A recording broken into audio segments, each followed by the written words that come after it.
আমি যেখানে যেতাম শ্বশুর আব্বাই সেখানে যেত। আমি রান্নাঘরে রান্না করতে গেলে সেখানেও শ্বশুর আব্বা চলে আসত। মাঝে মাঝে শ্বশুর আবু আমায় এমন কিছু কথা বলতো সেটা আমি সহ্য করতে পারতাম না। শ্বশুর আব্বা আমায় সব সময় বলতো, আমি যদি আমার ছেলেকে না বলতাম তাহলে সে তোমাকে বিয়ে করত না। আমার স্বামী যখন ওই বাড়ি থেকে বেরোতো তখন আমার শ্বশুর আমার ঘরে এসে আমার স্বামীর নামে বাজে মন্তব্য করত। একদিন রাতে আমার স্বামী আমার ঘরে আসেনি, আর আমি ভয় পেয়ে আমার শ্বশুরের ঘরে চলে যাই। তারপর আমার শ্বশুর আমার যা অবস্থা করলেন সেটা আমার বলতেও লজ্জা লাগছে, কারণ কিছু রাত এতটাই অন্ধকার হয় যে মানুষের জীবন থেকে সব আলো মুছে দেয়। আজকের রাতটা আমার জীবনের এমনই একটা অন্ধকার রাত হয়ে ওঠে। আমার স্বামী রজব এখনো বাড়ি ফেরেনি। রাত 1টা বাজছে।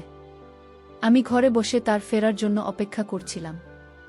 আমার নজর বারবার ঘড়ির কাঁটার দিকে চলে যাচ্ছিল। সেকেন্ডের কাঁটার সাথে সাথে আমার ভয়ে গলা শুকিয়ে যাচ্ছিল। আমি প্রার্থনা করছিলাম যাতে রজব তাড়াতাড়ি বাড়ি ফিরে আসে। এরই মাঝে হঠাৎ করে বিদ্যুৎ চলে যায়। পুরো ঘরটা একেবারে অন্ধকার হয়ে যায়। আবার অন্ধকারে খুব ভয় লাগে, আর এখন চারিদিক অন্ধকার। এমনিতে আমি রজবের না ফেরার জন্য চিন্তায় ছিলাম। তার উপরে অন্ধকার, আমি কিছু দেখতে পাচ্ছিলাম না। মনে হচ্ছে যেন আমি অন্ধ হয়ে গেছি। আমি কোনো রকমে জিনিসপত্রকে নিজের ঘরের দিকে যাচ্ছিলাম। তখনই পাড়ার একটা কুকুর ঘেউ ঘেউ করে ডেকে উঠল। এত জোরে ডাকত যে মনে হলো সে আমাদের উঠোনে চলে এসেছে। ভয়ে আমার প্রাণটা বেরিয়ে যাওয়ার মতো অবস্থা। বাড়িতে তখন আমার শ্বশুরমশাই ছাড়া আর কেউ ছিল না। তিনি ওনার ঘরে ঘুমোচ্ছিলেন, আর আমি নিজের ঘরে একা ছিলাম। আমার মনে হচ্ছিল যে কুকুরটা আমাদের উঠোনে চলে এসেছে, আর সে যে কোনো সময় আমার কাছে চলে আসতে পারে। আমি ভয়ে ভয়ে আমার শ্বশুরের ঘরে গিয়ে পৌঁছালাম। আমি ওনার ঘরের দরজায় ধাক্কা দিতে লাগলাম। যখন ঘরের দরজা খোলে তখন আমি ভয়ে কাঁপছিলাম। আমি বলি, বাবা, আমার মনে হচ্ছে আমাদের উঠোনে একটা কুকুর ঢুকে পড়েছে। আমার খুব ভয় করছে। আমি কি আপনার ঘরে আসতে পারি? আমি এত ভয় পেয়ে গিয়েছিলাম যে আমার মাথা কাজ করছিল না, তাই হয়তো আমি একটা ভুল পদক্ষেপ নিয়ে ফেলি। আমার শ্বশুরমশাই আমাকে তার ঘরে যেতে বললেন। তারপর ঘরের দরজা বন্ধ হয়ে যায়। আর তারপর আমার সাথে যা হয়েছিল সেটা আমার পক্ষে মেনে নেওয়া সম্ভব ছিল না। তাহলে মূল ঘটনাটি বলি। একজন স্ত্রী যদি তার স্বামীর থেকে কম সুন্দর হয়, তাহলে সে সবসময় হীনমন্যতায় ভোগে। আজকাল আমার সাথে সেটাই হচ্ছে। রজব একটা খুব সুন্দর দেখতে জোয়ান ছেলে। আমিও দেখতে খারাপ ছিলাম না, কিন্তু আমার গায়ের রংটা একটু ডেম ছিল। এই কথাটা আমাকে বিয়ের পরের দিনই আমার শ্বশুরমশাই মুখ থেকে শুনতে হয়। সকালে যখন আমি জলখাবার খেতে ঘর থেকে বেরিয়ে আসি, তখন বাড়িতে অনেক আত্মীয় স্বজন ছিল। খাবার টেবিলে আমার শ্বশুরমশাইয়ের সাথে তার বোনেরা বসেছিল। আমার শাশুড়ি মারা গিয়েছিলেন। আত্মীয় স্বজনদের মধ্যে বেশিরভাগই আমার শ্বশুরমশাইয়ের ভাইবোন ছিল। আমি ওনাদের সাথে বসে জল খাবার খেলাম। আমার শ্বশুরমশাই সবার সাথে আমার পরিচয় করিয়ে দিলেন। তিনি খুব খোশমেজাজে ছিলেন। কিছুক্ষণ পর সব আত্মীয়রা তাদের বাড়ি ফিরে যায়। তখন বাড়িতে শুধু আমি আর আমার শ্বশুরমশাই ছিলাম। আমার শ্বশুরমশাই আমার জন্য চা বানিয়ে নিল। উনি বলেন, আমি ভাবলাম আমার বৌমা খুব ক্লান্ত, তাই আমি তার জন্য চা নিয়ে এলাম। তিনি আমার পাশে সোফায় বসে পড়লেন, আর চায়ের কাপটা আমার হাতে ধরিয়ে দিলেন। তিনি বলতে লাগলেন, রজব এমনিতে খুব ভালো ছেলে। সে আমার সব কথা শুনে তুমি একটা ভালো মেয়ে, কিন্তু আরও ভালো হতো যদি তোমার গায়ের রংটা একটু ফর্সা হতো। ওই যে বলে না, বসেই হয় যাকে সব সময় কাছে পেতে ইচ্ছে করে। ওনার কথা শুনে আমি একটু অস্বস্তি বোধ করছিলাম। আমি উনাকে বললাম, আমি আপনার কথা ঠিক বুঝতে পারলাম না। উনি বলেন, কাল মাঝরাতে রোজ ঘরের বাইরে এসেছিল। আমিও তখন জল খেতে উঠেছিলাম, তাই আমার তার সাথে দেখা হয়ে যায়। সে আমাকে বলে, বাবা, তুমি তার মধ্যে কি এমন দেখেছিলে? তুমি তো জানতে যে আমার সুন্দরী মেয়ে পছন্দ। তুমি অন্তত আমার পছন্দের মানটা রাখতে পারতে। এইসব কথা শুনে আমার মনটা খুব খারাপ হয়ে যায়। তবে রজব কাল রাতে আমার সাথে কোনো খারাপ ব্যবহার করেনি। সে এমন কোনো কথা বলেনি। সে বরং আমার প্রশংসা করেছিল। তবে হ্যাঁ, আমার মনে আছে যে রজব রাত 2টা-3টা নাগাদ একবার ঘরের বাইরে বেরিয়েছিল। কিছুক্ষণ পর আবার ফিরে এসেছিল। আমি হাঁ করে শ্বশুরমশাইয়ের মুখের দিকে তাকিয়ে রইলাম। তিনি আমাকে বললেন, আমি বুঝতে পারছি তোমার এই কথাগুলো শুনতে ভাল লাগছে না। আমি কাল রজবকে খুব বকেছি আর বলেছি সে যেন ভুলেও তোমাকে এসব কথা না বলে। সে তোমাকে এরকম কোনো কথা বলেনি তো? আমি মাথা নেড়ে বললাম, না, এই কথাটা আমার বিশ্বাস করতে কষ্ট হচ্ছিল, কারণ কাল রাতে রজব আমার সাথে খুব ভালো ব্যবহার করেছিল। শ্বশুরমশাই এর পরের কথাগুলো আমাকে আরও অবাক করে দেয়। তিনি বলেন, আমি ওকে বারবার বারণ করেছি সে যেন তোমার মনে কষ্ট না দেয়। তুমি কিছু মনে করো না মা। কিন্তু আমি যখন তোমাকে দেখতে গিয়েছিলাম তখন তুমি মেকআপ করেছিলে। তখন তোমাকে দেখে আমার ফর্সা মনে হয়েছিল, কিন্তু তোমার আসল রংটা তো পরে দেখলাম। ওনার কথা শুনে আমি চুপ করে গেলাম। আমি বুঝতে পারছিলাম না কি জবাব দেব। হ্যাঁ, এটা সত্যি যে আমাকে যখন দেখতে আসা হয়েছিল তো এখন আমি একটু মেকআপ করেছিলাম, কিন্তু সেটাই তো স্বাভাবিক। আজকাল সব মেয়েরাই তো একটু আধটু সাজগোজ করে। রোজের সাথে যখন আমার সমস্ত বিয়ের কথা পাকা হয়েছিল তখন আমি খুব খুশি হয়েছিলাম, কারণ শ্বশুরবাড়িতে আমার ভুল ধরার জন্য আমার কোনো শাশুড়ি ও ননদ থাকবে না।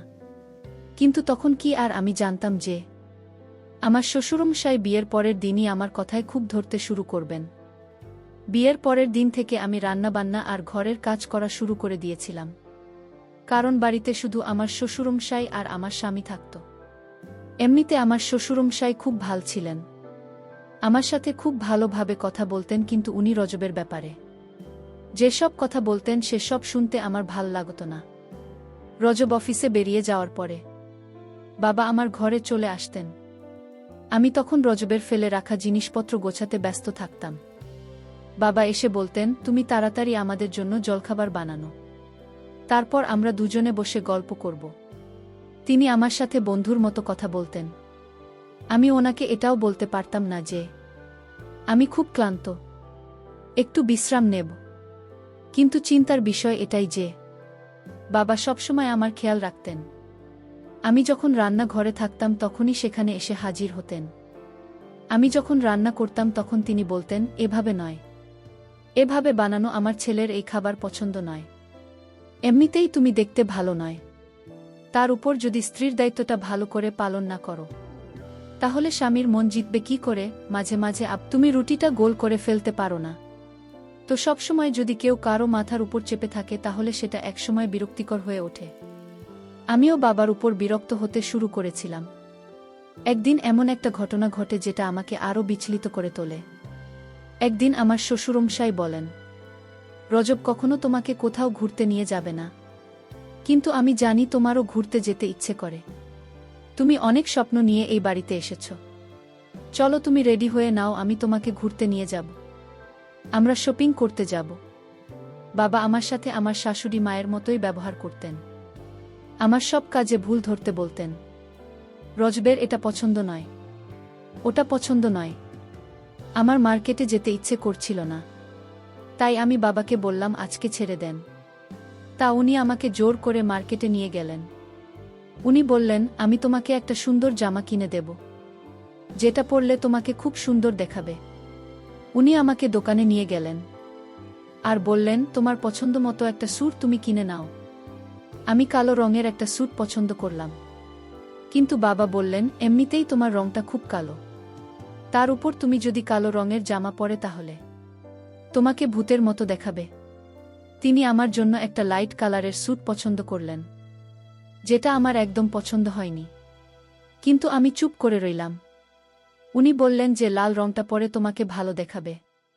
আমি যখন শ্বশুরমশাই এর সাথে কথা বলছিলাম তখন আমি দেখলাম পাশের দোকানে রজবকে একটা অন্য মেয়ের সাথে। বাবাও সেটা দেখতে পেলেন। রজতদের সাথে যে মেয়েটা ছিল সে বেশ সুন্দর দেখতে ছিল।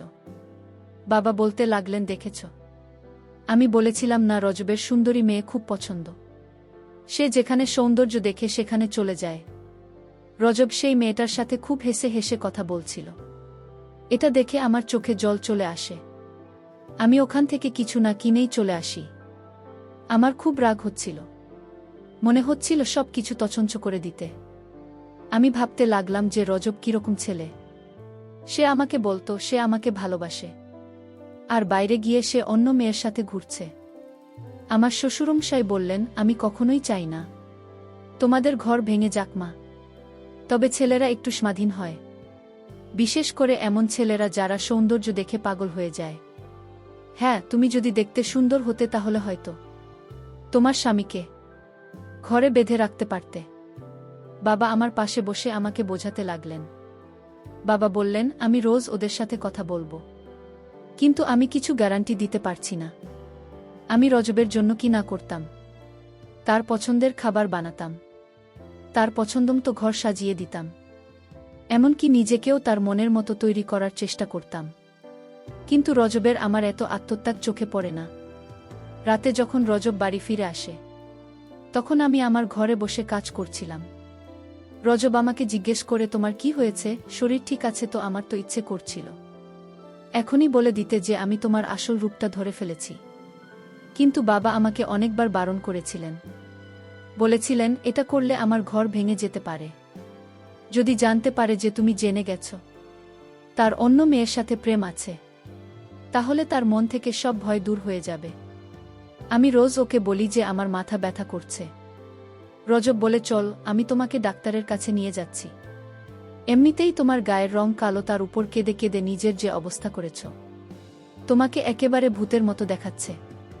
কথাটা শুনে আমার খুব অভিমান হয়। আমি বলি, আমি যখন এতই খারাপ তখন আমাকে বিয়ে করলে কেন? আমার কথা শুনে রজব আমার দিকে তাকিয়ে থাকে।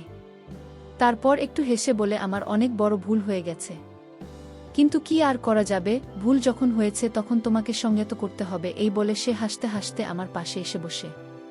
আমি বলি, আমি কোথাও যাব না, আমার মাথা ব্যথা করছে, আমি ওষুধ খাবার ঠিক হয়ে যাবে। এই বলে আমি ঘর থেকে বেরিয়ে চলে যাই। কিন্তু আমার মনটা খুব খারাপ হয়ে যায়। স্বামী যদি তার স্ত্রীকে ভালোবাসে আর সবসময় তার খুঁত ধরে, তাহলে এক সময়ে স্ত্রী ও তার স্বামীর প্রতি ভালোবাসা কমে যায়। রোজ ওদের প্রতি আমার টান আস্তে আস্তে কমতে শুরু করেছিল। একদিন আমার শ্বশুরমশাই বলেন যে তাদের পরিবারের একজনের বিয়ে আছে, তাই আমাকে তৈরি থাকতে বলেছিলেন। আমিও একটু সাজগোজ করেছিলাম। সেই সময় রজব ঘরে আসে আর আমার দিকে এখন জোরে তাকিয়ে থাকে। ওকে দেখে আমার মনে হলো যে আমি হয়তো তার মনে প্রভাব ফেলতে পেরেছি। সে আমার পাশে এসে দাঁড়িয়ে বলে, তুমি যতই সাজগোজ করুন না কেন, আমার মতো সুন্দর তুমি কখনোই হতে পারবে না। এই বলে সে আমাকে আয়নার সামনে নিয়ে যায়। আমার মনটা পুরো ভেঙে যায়। এতক্ষণ আমি ভাবছিলাম যে 1 ঘন্টা ধরে আমি এত সাজলেন সেটা সার্থক হয়েছে। কিন্তু রজবের কথা শুনে আমার ভুল ধারণা ভেঙে গেল। মনে হচ্ছিল আমার শ্বশুরমশাই ঠিকই বলেন যে ছেলেরা সেই মেয়েকে ভালোবাসতে পারে যারা দেখতে সুন্দর হয়। আমি রজবের থেকে সরে আসি। রাগের মাথায় আমি আমার সব গয়না খুলে ফেলি, তারপর টিস্যু পেপার দিয়ে মেকআপ মুছে ফেলি।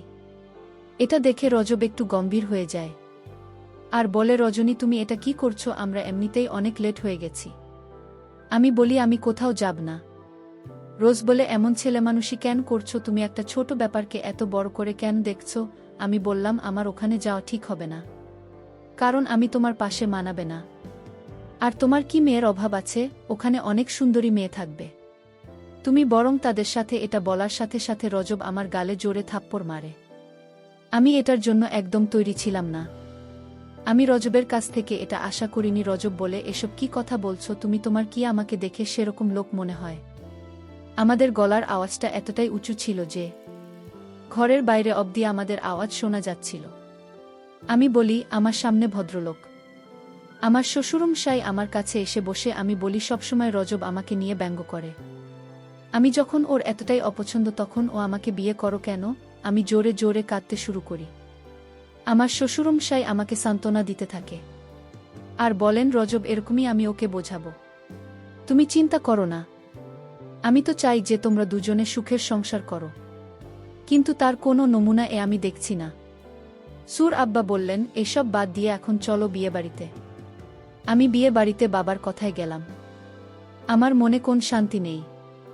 বিয়ে বাড়িতে এত লোকজন, সে রাতে থাকা নিয়ে অনেক সমস্যা হচ্ছিল। বিয়ে বাড়িতে ঝামেলা থাকায় কে কোথায় থাকবে সেটা নিয়ে আলোচনা করতে শুরু করেছে। আমার স্বামী বিয়ে বাড়ি থেকে বাইরে কোথাও চলে গেল। তারপর আমাকে একটা রুমে থাকতে দেওয়া হয়। সেই রুমে আমি একা ছিলাম। আর রাত যখন গভীর হল তখন আমার রুমে আমি কাউকে দেখতে পেলাম। আমি বুঝতে পারছি না যে কে সে আমার রুমে এত রাতে।